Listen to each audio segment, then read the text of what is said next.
Welcome. This is a special Commissioner's Report, and today I'm joined by three lovely ladies. I have Dr. Seema Sachdeva, who is Vice Chair in the Division of Pediatrics of Kentucky College of Osteopathic Medicine. Also Misty Mahan with Social Services, and Laura Kretzer, and she's Executive Director for Judy's Place for Kids. And April, ladies, is a very special month for us. Could you tell us a little bit about what April is? April has been proclaimed as Child Abuse Prevention Month. It is recognized nationwide. There are several activities that we do throughout the month.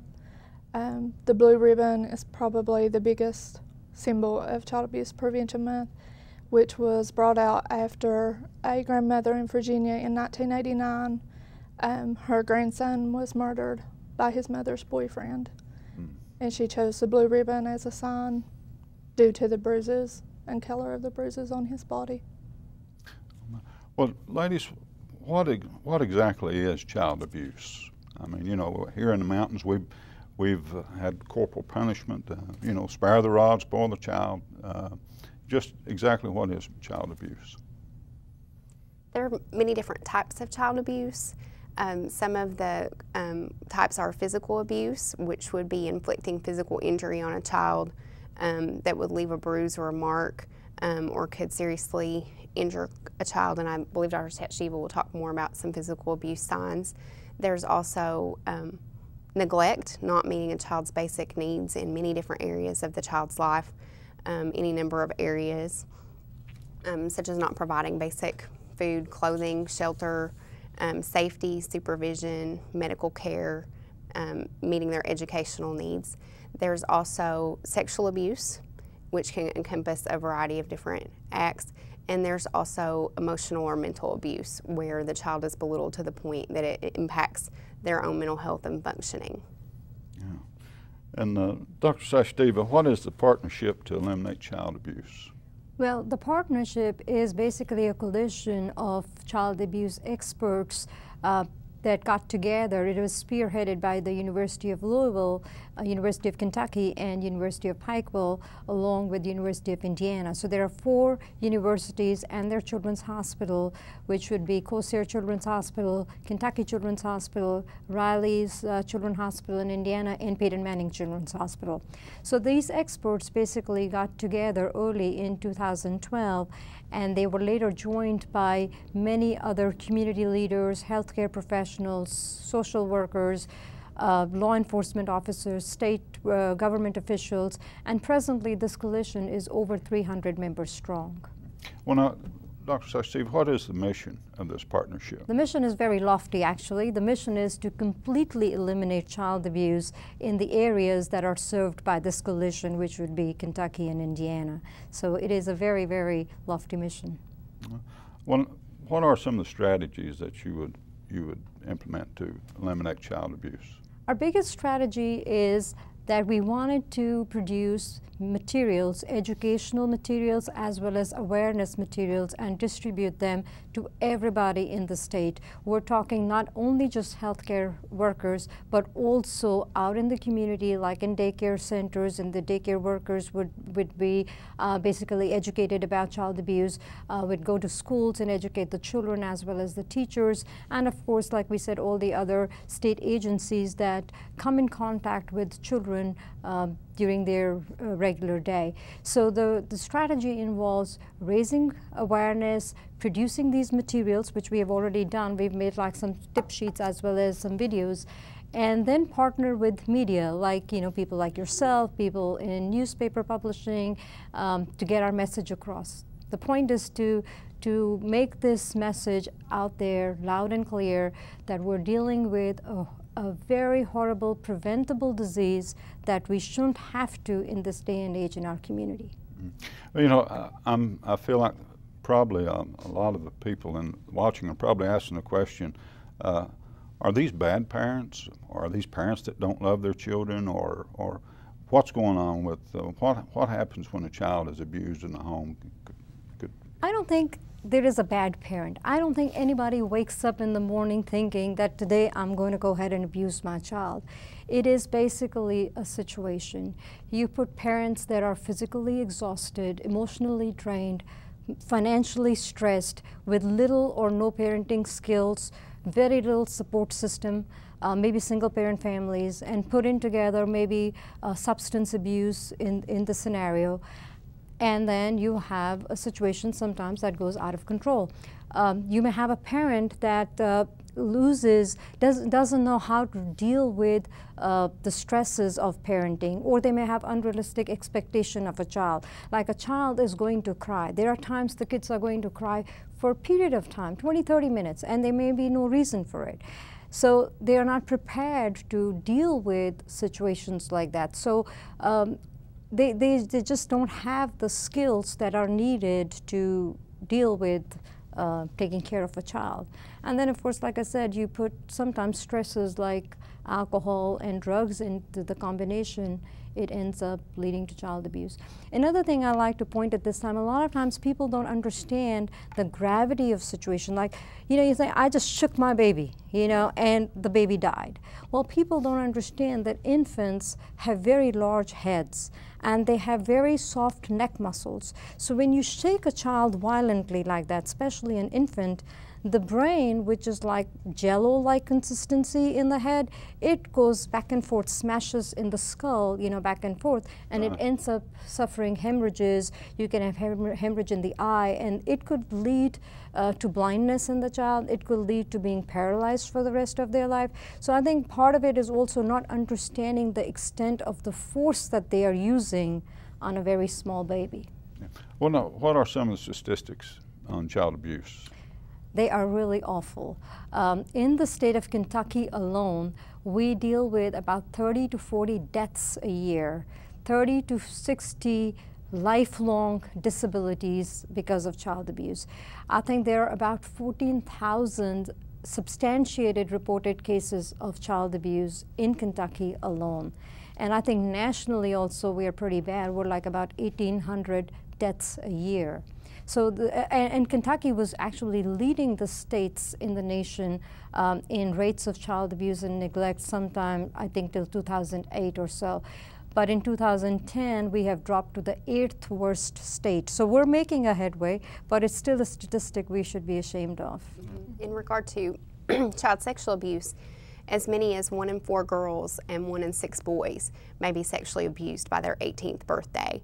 And again, it's 100% preventable, and yet when it does occur and help is not given, then it's a setup for lifelong issues of trying to get to heal and to recover from that abusive situation. And to stop that cycle is why it's so important to recognize just how prevalent it is so that we can raise the next generation to be healthier so that they will be better prepared to be parents when they become adults. Children don't stay children. And so these critical years of development, whether it's neglect, physical abuse, sexual abuse, emotional abuse, these are the times that we need to really give the best care to each other and to the children so that they can be the next great generation.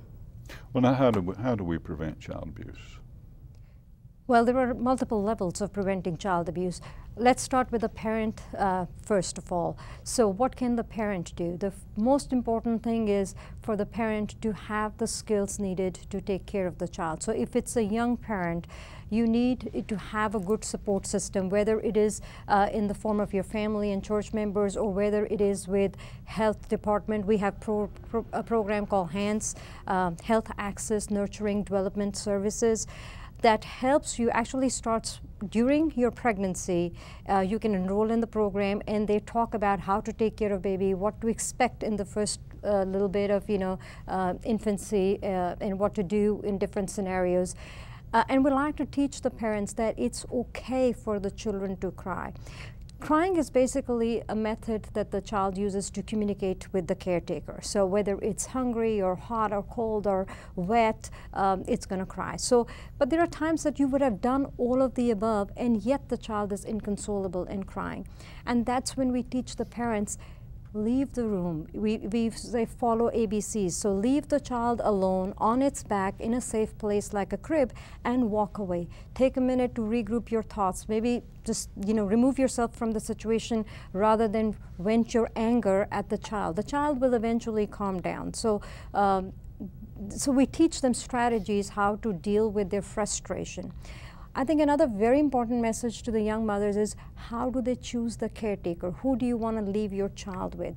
If you look at the statistics, I think 1/3 of all the child abuse deaths happen in a scenario when it's a single mom and the caretaker is an unrelated boyfriend. So very important that the mother chooses the caretaker right. If you have a relationship in which the boyfriend is already aggressive, has anger issues, or he uses drugs or alcohol, he's probably not the right person to leave your child with. So very important how you pick who you're leaving your child with. And then be aware, what are the signs of child abuse? You should be looking for them. And if you suspect that when you are leaving your baby with a particular caretaker and the child is getting abused, then you should not just brush it off as, oh, it's nothing, or just a little bruise. Yeah, maybe the child got knocked over. So you should not just discount those. So then we come to the point like, what is it that you're looking for? So if you have a baby that is not yet walking, so we're talking less than 10 months to a year-old baby, you should really have no bruising on that baby's body. So if you find bruising on their ears, on their neck, on their torso, or specifically the genitalia of any kind, that's a very red flag. No matter what the caretaker tells you, you cannot just brush that off. If you find patent bruising, like somebody smacked the child with a flat linear object like a ruler or a belt or something like that, you should never discount that. Or if you find burns of any kind, cigarette burns, patent burns, that's a problem.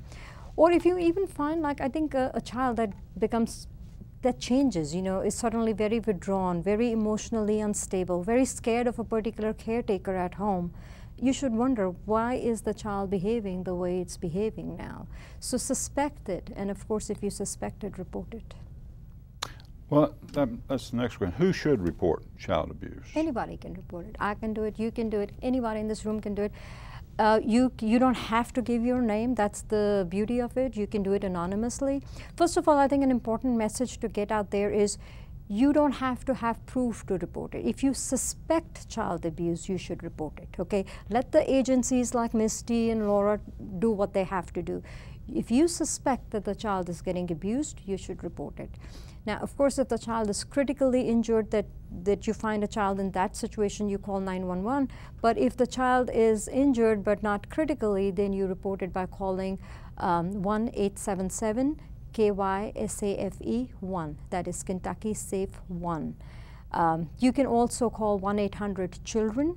And then if you're just suspecting and you want to get some more information before you report it, there is lots of data on PreventChildAbuseKentucky.org, www.pcak.org, and it'll give you all the information. So if I wanted to report child abuse, I wouldn't need to give my name. No, you don't have to. I wouldn't necessarily need proof that, No.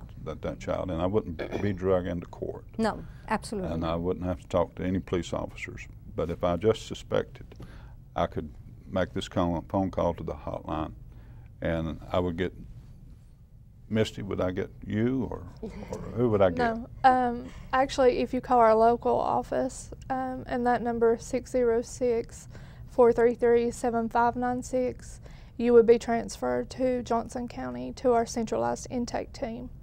And they actually take the reports for our region, and then the reports are sent to the county in which the family does reside. You can also call the regional hotline at 866-229-2196. But typically you are not going to speak directly to one of the local workers unless you are out on a call already and there's a new issue or something that's reported. Okay. Well, now, Laura, we drive by, we see Judy's Place for Kids, and I guess a lot of people wonder, so what in the world is Judy's Place for Kids? And what is it? Well, the short answer is that we are the Children's Advocacy Center for Pike, Floyd, Johnson, Martin, and Magoffin counties. What is a child advocacy center? So that leads to my next question about what is a child advocacy center.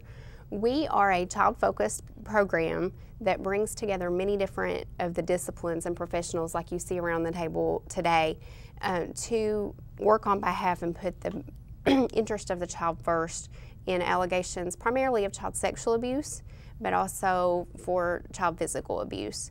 So at this point, we serve about 300 children a year with direct services in our building. We're not a daycare, and kids don't live with us. Okay. Our house is not quite that big. We were really fortunate to move to a larger home in 2008, but the children do not stay with us. We provide specialized services there. We have a forensic interviewer who's specially trained to talk with kids in a way that's sensitive to their age level, in a comfortable room where they're just having a one-on-one conversation with a caring adult to just ask about their life, to try to get as many details as they can about what that child's life is like after there's been an allegation made that something serious is going on. Well, now this forensic interviewer, I'm assuming they're trained in this? And, Absolutely. Absolutely. Pam Taylor is our forensic interviewer. She has a master's in social work and she's a certified social worker.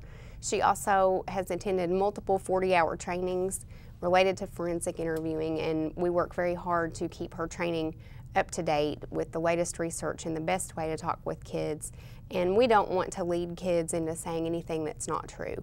We want to give kids a safe place so that they can feel as comfortable as they can to tell the truth about what's going on in their life. And you know, that's very difficult for any of us to talk about something very painful.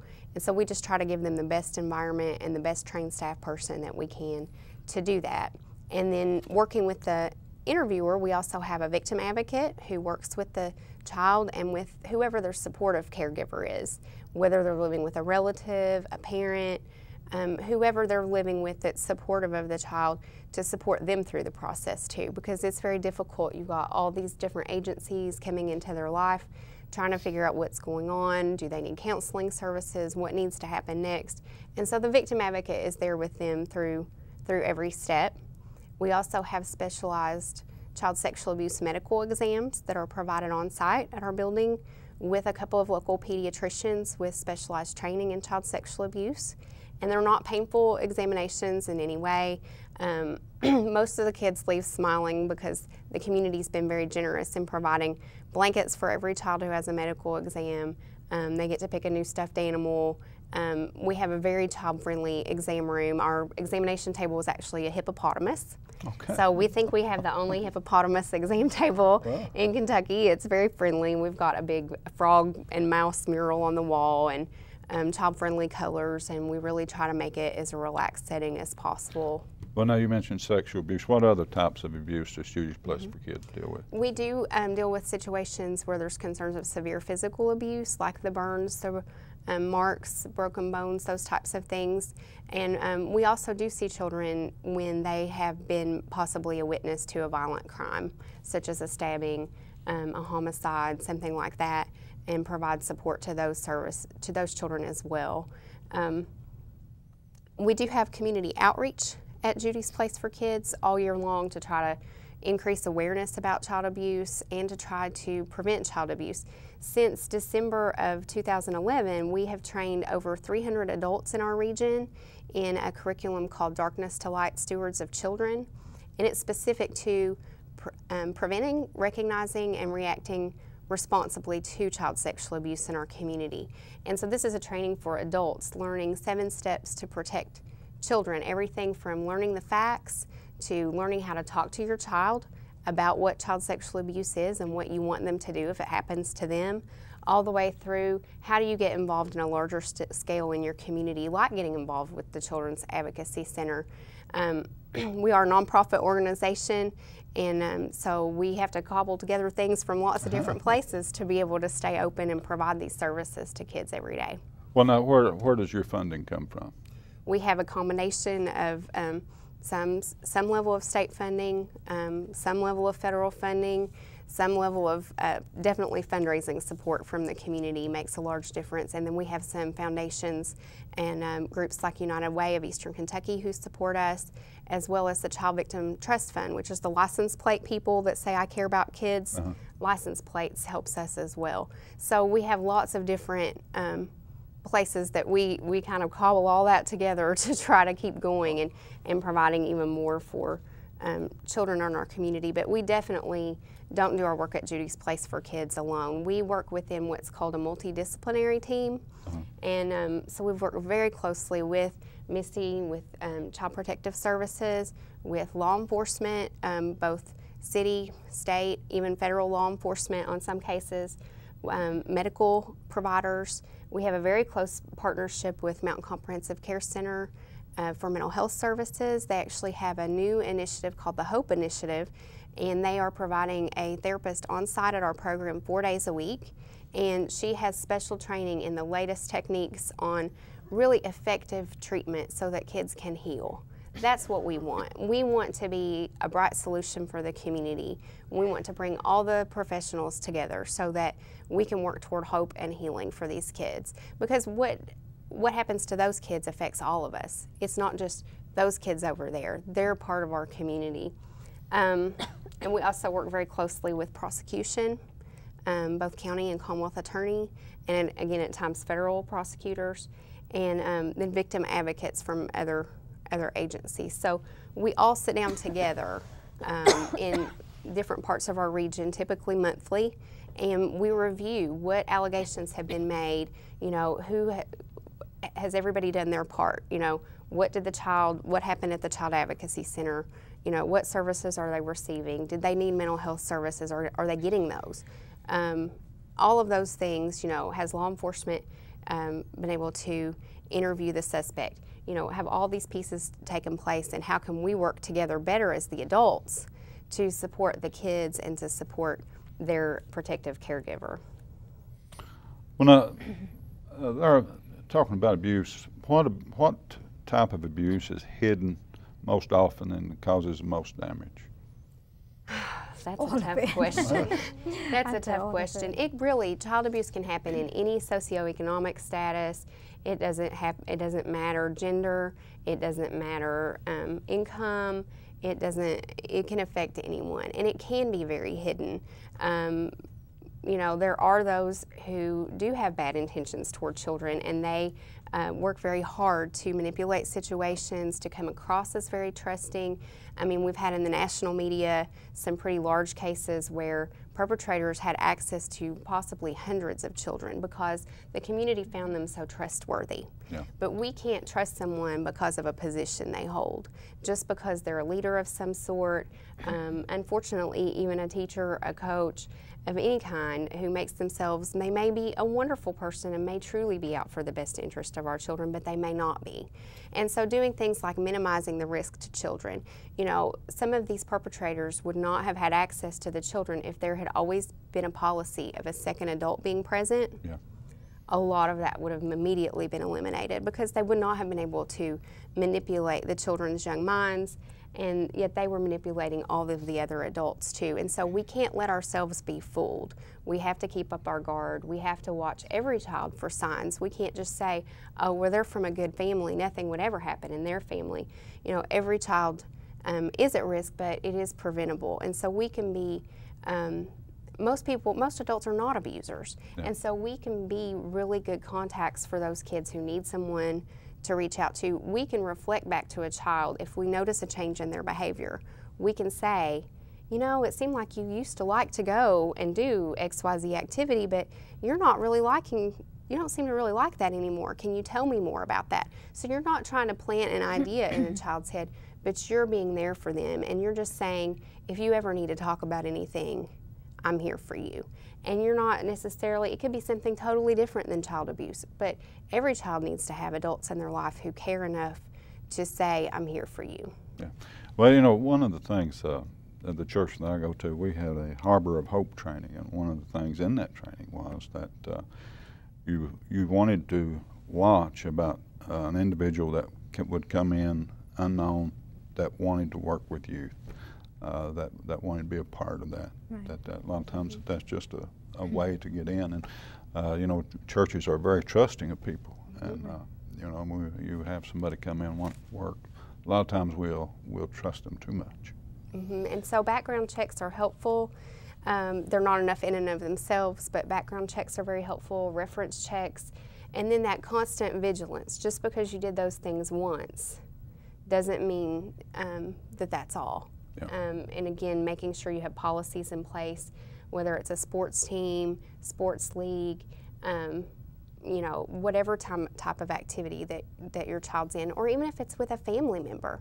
You know, that's our greatest risk, are people that we trust with our kids.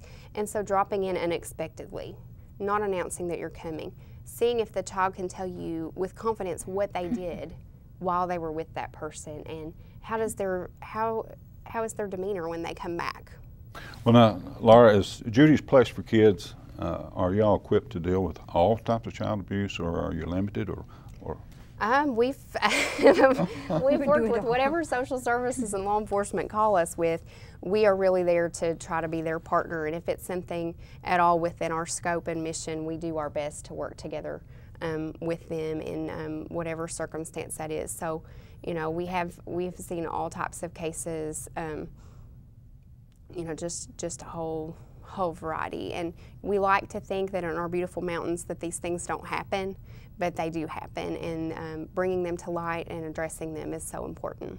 Well, that's a very I'm sorry. Go ahead. That's a very important point that Laura makes, is talking to the children, because no child is ever going to volunteer this information, and just talking to them once is not enough, because they might be hesitant to talk about it, or because the adult, like we said, is so trustworthy, or maybe a part of the family, that they don't want to come out with it. So talking about it constantly, asking them questions, asking them about their friends. A lot of times they'll say, "This is what happened to my friend," and then that's a segue into, you know, so, you know, what are your experiences, or what's happening in your life. So there is nothing that substitutes talking to the children over and over again.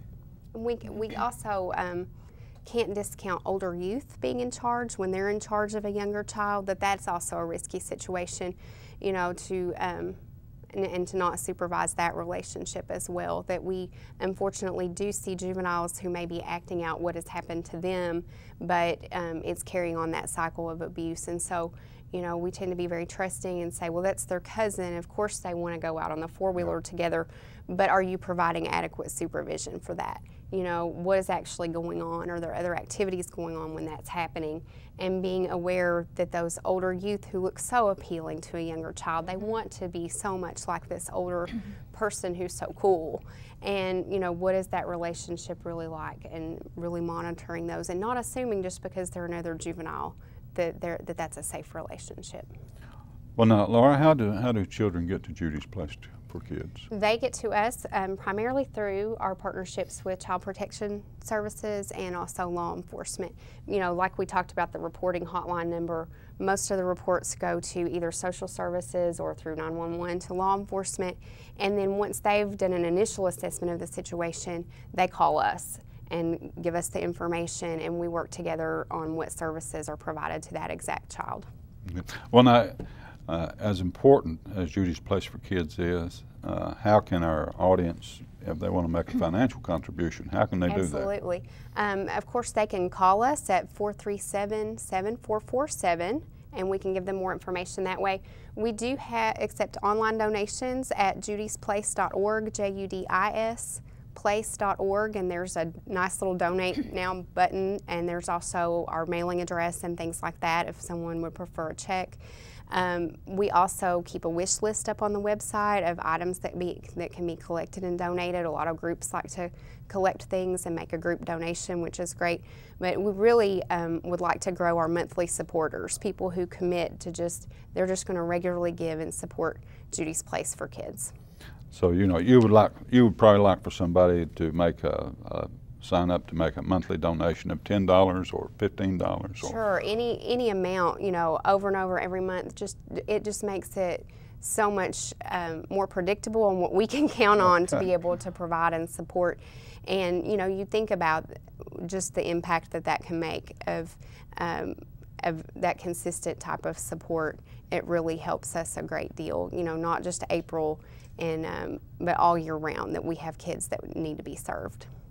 Misty, what about your job? What role do you play in all this? And well, once the reports are received and assigned to our office, then we go out and we always try to meet with the children first, whether they're at school or at the home, to where they feel like they're in a safe location and can talk. And we discuss with them the allegations within the report. We also contact the siblings if there are siblings in the home, and then the parents, and just do that initial assessment. If it's a physical abuse, you know, we look to see if there's any bruising or marks or anything to indicate that the allegations may be true. And if so, once we go back, and we always consult with our supervisors during the investigation, and if necessary, then we make the referral to Judy's place and go from there, or with law enforcement. One thing that, when they were talking about talking with the kids, and it may just be because we're used to being more specific, but you know, when you talk with the kids and you ask them what they've done while they were with whoever the caregiver was, don't just stop if they say they've played all day. Because a lot of times games are not playing Monopoly or Hungry Hungry Hippo. You need to be really specific about what type of games they were playing. Well, Misty, do you find, like, when you interview parents that maybe an outsider has abused a child, do you find that, you know, there was a suspicion, but they just didn't approach it or confront it? Sometimes the parents, they may have not noticed it at the time, but once you go and you're addressing the allegations, then sometimes they will say, well, looking back now, and they thought nothing of it when the child was crying, not wanting to go with the caregiver, or they thought something had changed. But there are times when they have noticed a change and they've attempted to talk to the child, and the child just wasn't comfortable talking to the parent about the changes and what had been going on. Sometimes it's because the alleged perpetrator has threatened the child's family or the pet, you know, the family pet, and sometimes it's just a thing of getting them to where they feel safe enough to actually disclose what's going on. But sometimes the parents have an indication and just can't get the children to talk about it, and other times they don't put it together until somebody like us comes in and starts asking questions. You know, I can only imagine how heartbreaking this is to go into a situation and you know, a child has been abused, and you know, talking with the child, and then you know, talking with the parents, how hard this must be, and how a hard job this must be for you.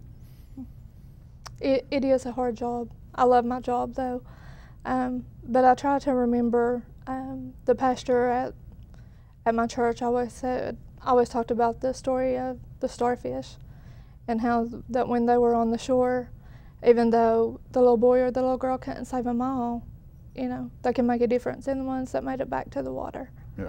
So for me, that's what I try to think of, is I can't save them all, but maybe I can make a difference to that one. Well, now, Misty, how do people report child abuse? They can call the local office, 433-7596, and be transferred to the centralized intake team. They can also call law enforcement if it's after hours, or you know, if it's an immediate situation. And then they can also call the regional hotline at 866-229-2196. Well, now, what is the hotline for child abuse in Kentucky? What exactly happens there when people call that? They will take the information. Like we said, all reports, you do have the choice to remain anonymous. If you do want to give your name, you can, and for us as social workers, sometimes that is more helpful because there's additional information that we need or questions that we may have, and if the report is anonymous, there is no way to call back and get that information. Two, there's acceptance criteria that has to be met for each type of report. and there may be some red flags there, but it may not be enough to meet criteria for an investigation. And if you had left your name or phone number, then we could have called back and maybe gotten more information and actually had enough to go out and investigate. But we understand that, you know, some people just, they're not in a situation where they feel safe enough, or for whatever reason want to remain anonymous, and we do want those reports made as well. Well, you know, I can see, you know, maybe people would feel like, you know, this is none of my business, or something else is holding them back. What do you say to those people? You know, if you know or suspect child abuse, and they're thinking, well, you know, what if it's not true? You all are very well equipped in going in and determining whether or not it's true or anything. This doesn't, even if it's not true, what I'm trying to say, this doesn't leave a black mark on the family.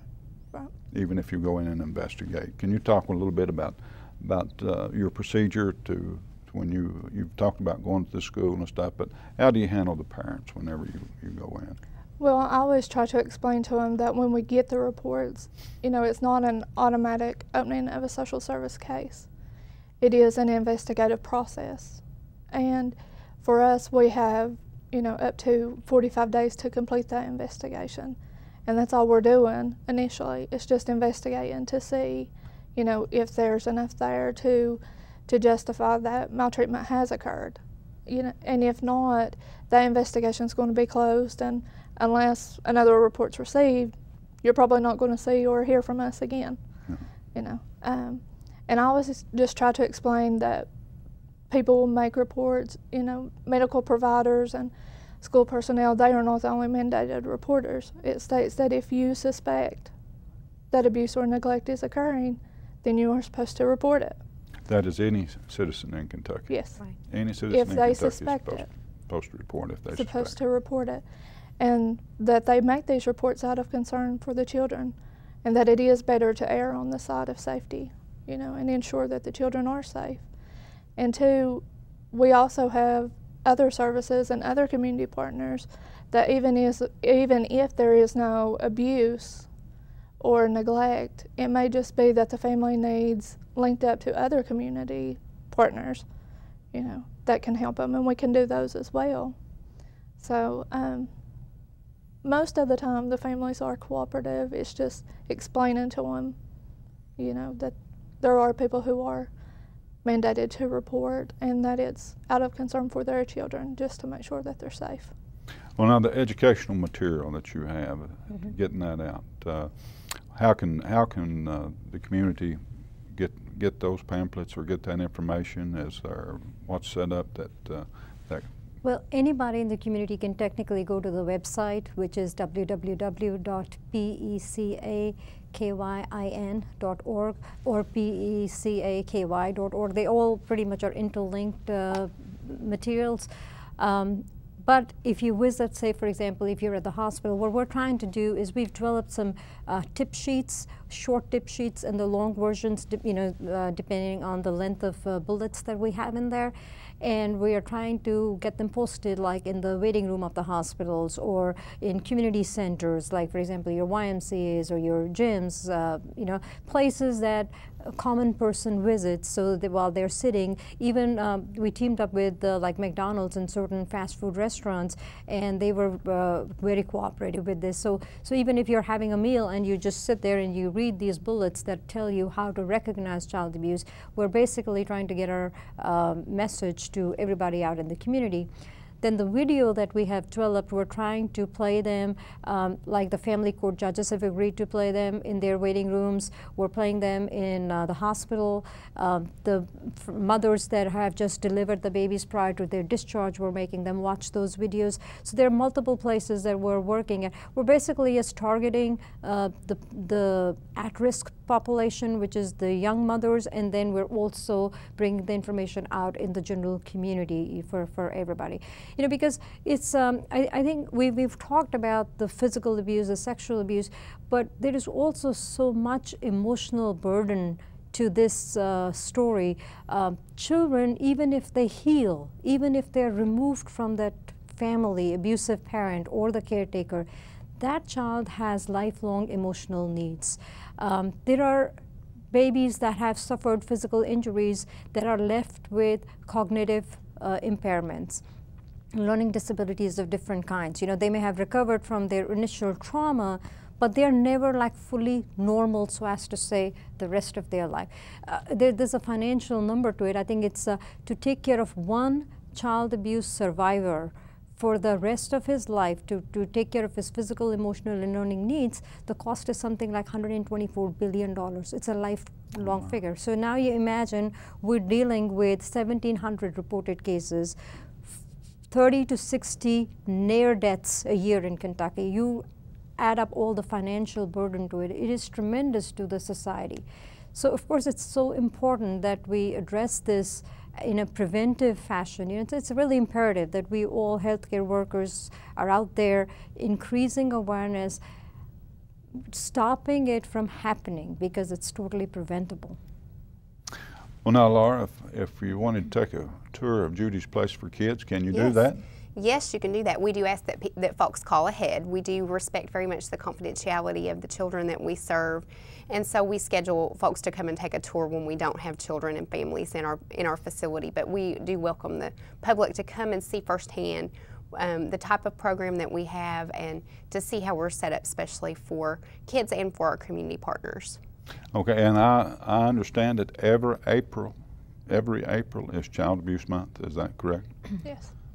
And Every month of the year should be Child Abuse Prevention Month, but yes, we can't have that, so we're happy with April. okay, well, We are, and over the last few years, in addition to the blue ribbon, the blue and silver pinwheel has also kind of come forward as another additional symbol of Child Abuse Prevention Month, to represent that instead of the blue bruises, what we want for children is a happy childhood for every child to have a safe, stable, nurturing relationship with their caregiver. And just that we see these beautiful blue and silver pinwheels in the breeze just turning freely in the springtime. And so as you see those pinwheels out, you know, think about that. That's what we want for every child. okay. Are there classes for young parents anywhere, or any kind of? They sure are. At the health department, there are multiple programs like that. So HANDS is a very popular program that you can enroll in your pregnancy. So you basically start learning the skills even before the baby comes to the world.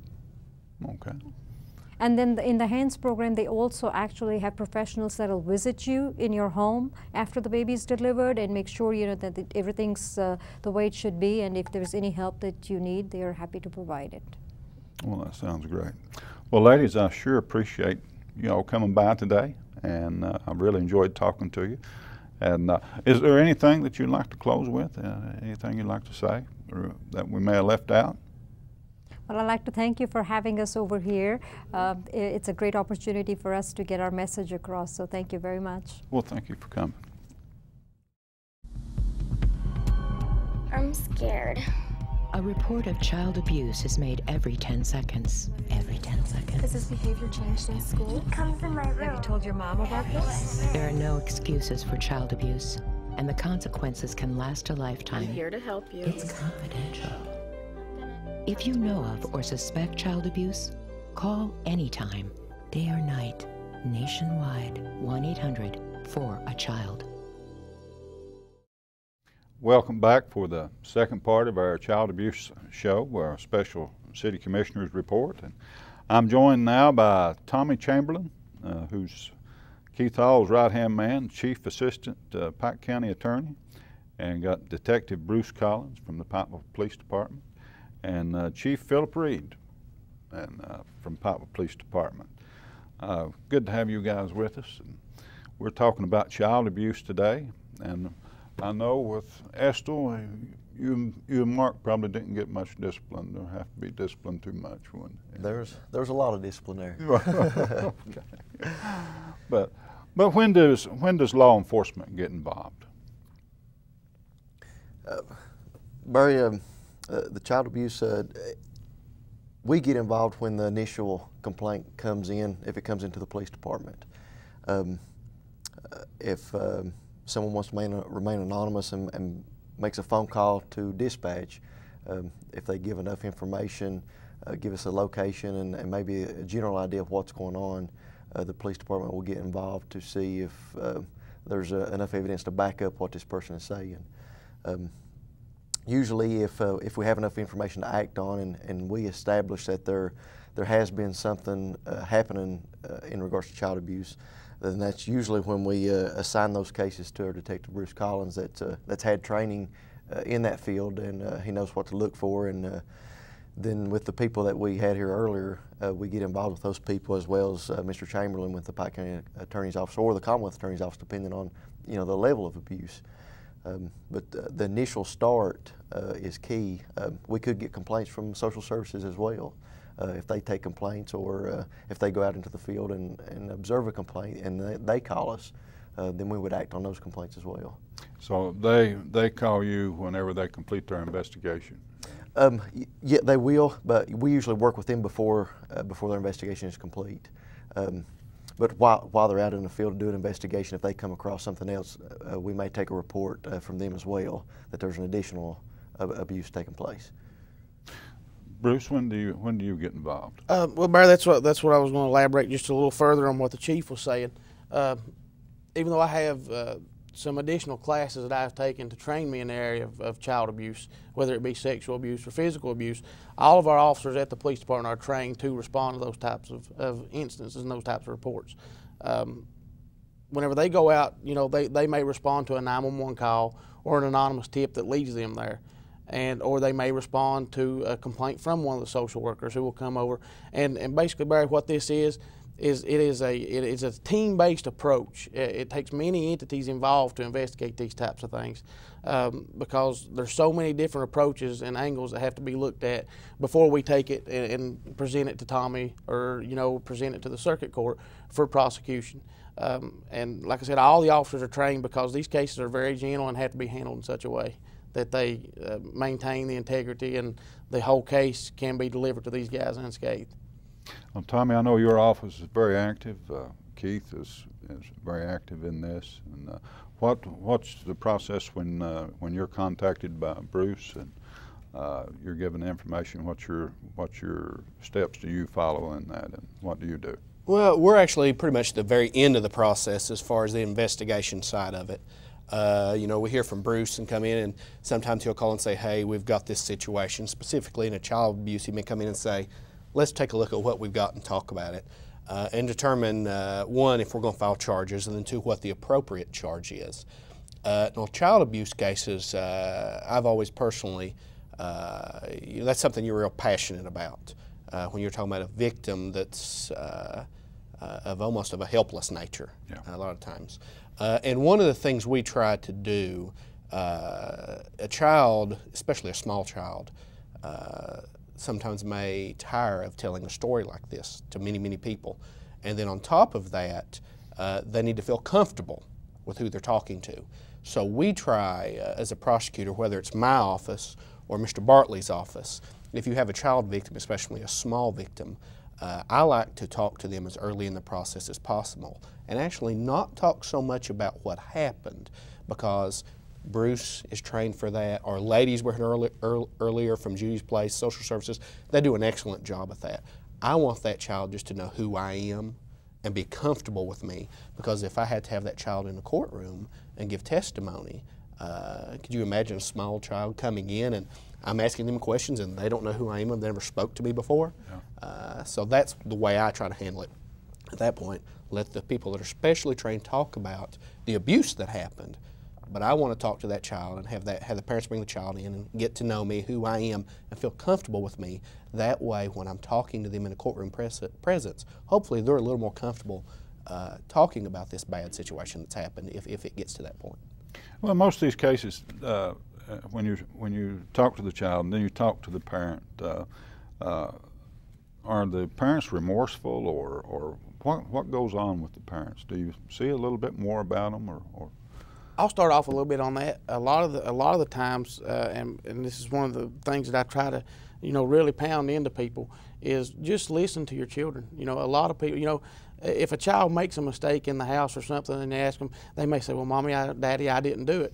But if a child comes to talk to you that they've been, they've been hurt, somebody at school's hurting them, somebody at the playground hurt them, a lot of parents will tell them, oh, don't talk that way or don't say such things. Listen to your children. That's the biggest thing about it. If they'll listen to their children, that makes these cases a lot easier.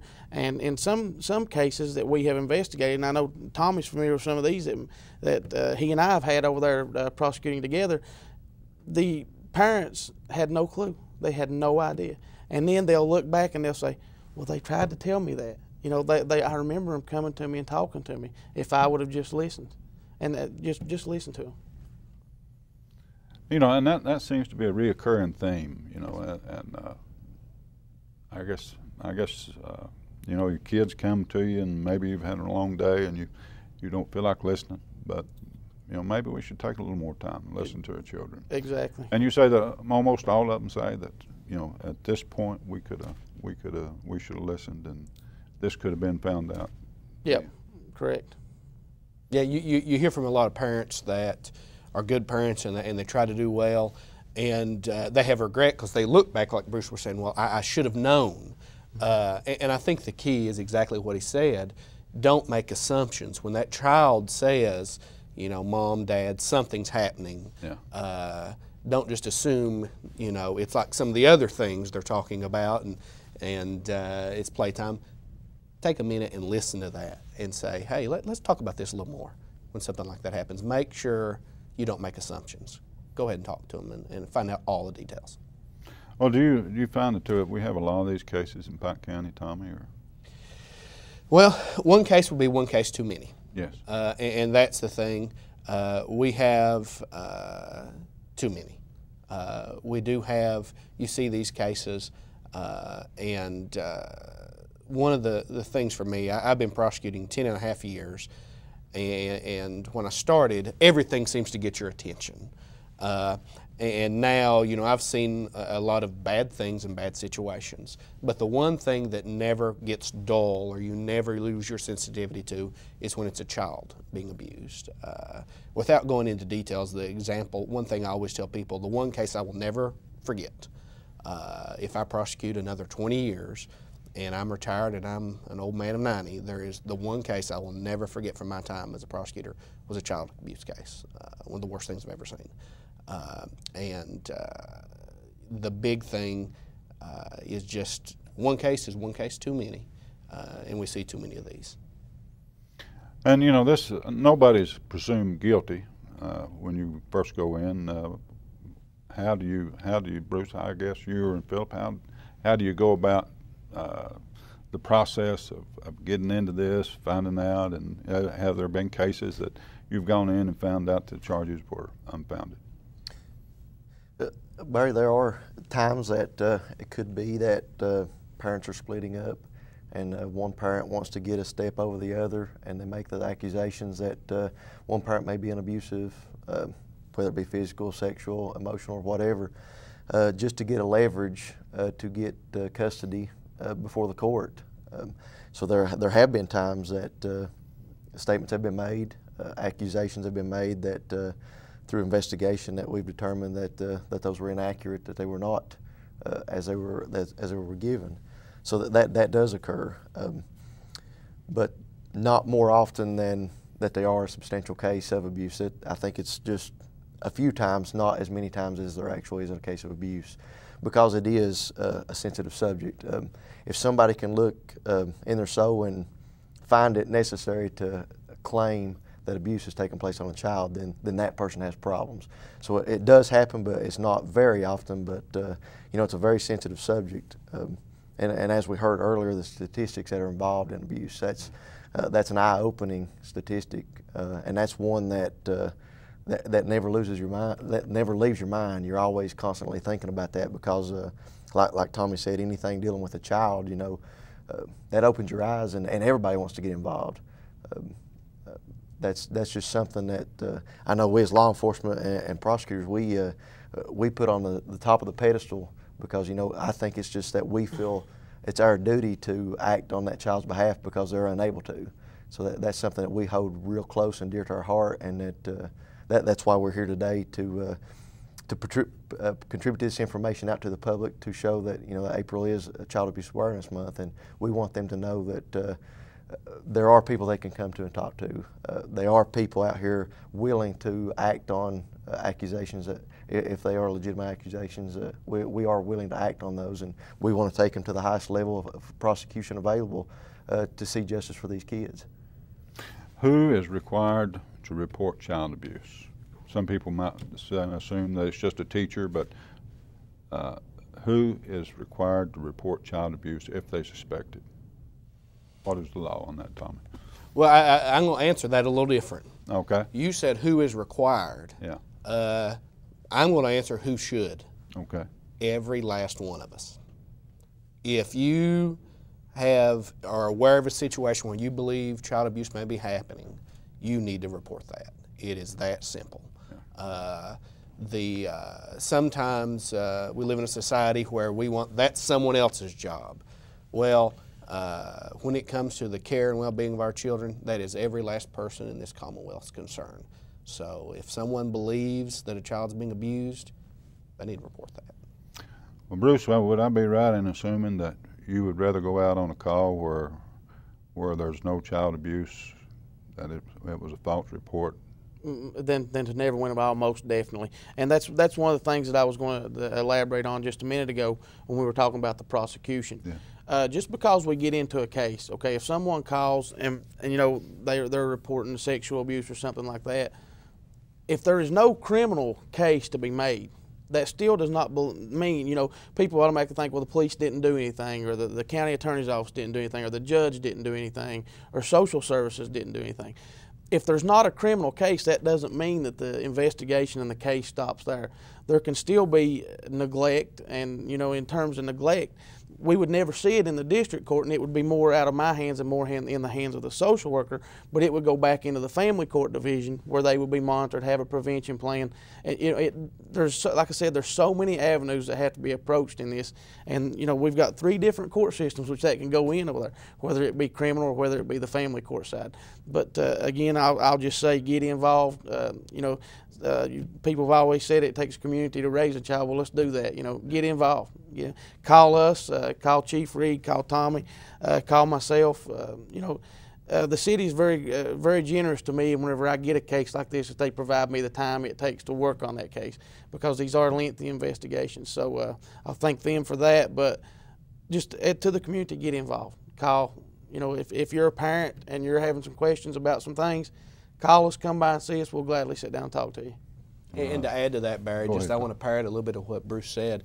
Sometimes people say, well, I know something, but I don't know who to call. Who do I get involved with? Yeah. Listen, if you contact your Pikeville Police Department, your Sheriff's Department, your KSP, come to our office if you don't know who to talk to, and we're going to make sure we put you in touch with the right person. Or your local church. I know a lot of pastors I've talked to before. Go there. They'll see that you get the help you need. Or you can call me. I'll be more than happy to help. And I know Philip would. Absolutely. Well, Philip, what would you like to close with? Well, Barry, it was very important for this whole group of people to come together today to present this message to the public. The ladies did a phenomenal job in presenting information on what their organizations are capable of and how they've took the extra step to get involved in this unique, sensitive subject. We just want to stress our concern and our desire to get the public's awareness of this topic. We want the public to know that we're here for them, and we're definitely here for the children, and whatever we can do for them gives us the satisfaction of why we're here today. But it's a partnership between each and every one of us. One can't do it without the other, and we stand behind each other, and we lean on each other during cases like this, and we all help each other get through all the way to the end of it. Well, I'll tell you what really has impressed me today is not only the quality of the people that are involved, but all the agencies that come together for the benefit of the child, and how much that this is taken so serious. And I want to thank you fellas for coming today. I really appreciate it. Glad to be here. And Tommy, tell Keith I said hello. We'll do it. Thank you, guys. Thank you.